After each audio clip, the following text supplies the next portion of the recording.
સહજ ન્યૂઝ. નસીરપુર ગામના સ્મશાનમાં સુવિધાના અભાવે ગ્રામજનો પરેશાન. ટીડીઓને આપ્યું આવેદનપત્ર. નમસ્કાર, સહજ ન્યૂઝ સાથે હું છું ગોપાલ ભેસાણીયા.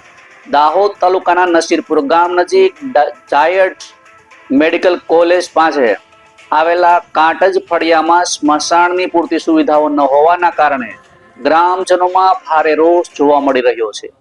ગામમાં આવેલા 2 સ્મશાનમાં મૃતકોના અંતિમ સંસ્કાર માટે જરૂરી સુવિધાના અભાવે લોકો ભારે મુશ્કેલીનો સામનો કરી રહ્યા છે.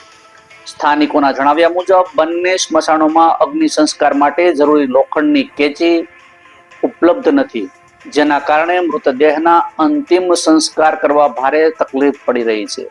ઉપરાંત એક સ્મશાનમાં હજુ સુધી પ્લાસ્ટરનું કામ પણ કરવામાં આવ્યું નથી, જેના કારણે વરસાદી માહોલમાં વધુ મુશ્કેલીઓ ઊભી થવાની શક્યતાઓ વ્યક્ત કરવામાં આવી છે. ગ્રામજનોએ આ મુદ્દે અગાઉ પણ અનેક વખત રજૂઆતો કરી હોવા છતાં કોઈ પણ યોગ્ય ઉકેલ ન આવતા અંતે ગામ લોકોએ ટીડીઓ સાહેબને આવેદનપત્ર પાઠવી તાત્કાલિક કાર્યવાહી કરવાની માંગ કરી છે. ગામના નાગરિકોએ સ્મશાનમાં વહેલી તકે લોખંડની કેચી તેમજ પ્લાસ્ટર સહિતની જરૂરી સુવિધાઓ ઉપલબ્ધ કરવામાં આવે તેવી માંગ ઉઠાવી છે, જેથી અંતિમ સંસ્કાર દરમિયાન લોકોને હાલાકીનો સામનો ન કરવો પડે. રિપોર્ટર યોગેશ દરજી, સહજ ન્યૂઝ, દાહોદ. જી નસીરપુર ગ્રામ પંચાયતની કાંટેજ ફળિયાની અંદર મરણ થનારને ખૂબ તકલીફ પડતી હોવાથી લોખંડની કેસી અમે વારંવાર ગ્રામ પંચાયતમાં રજૂઆત કરવા છતાંય અમારું કોઈ સાંભળતું નથી.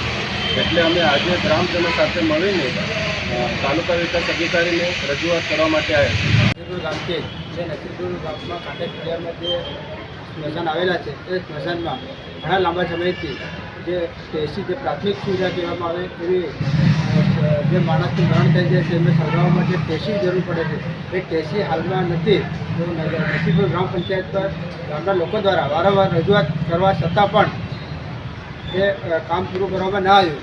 તો આજરોજ નસીરપુર ગામના નાગરિકો જોડે અમે તાલુકા વિકાસ અધિકારી સાથે રજૂઆત કરવામાં આવી છે. તો અમે આજ સાહેબ પાસે આશા રાખીએ છીએ કે અમારું આ જે પ્રાથમિક સુવિધાનું કામ છે એ વહેલી તકે પૂરું કરવામાં આવે.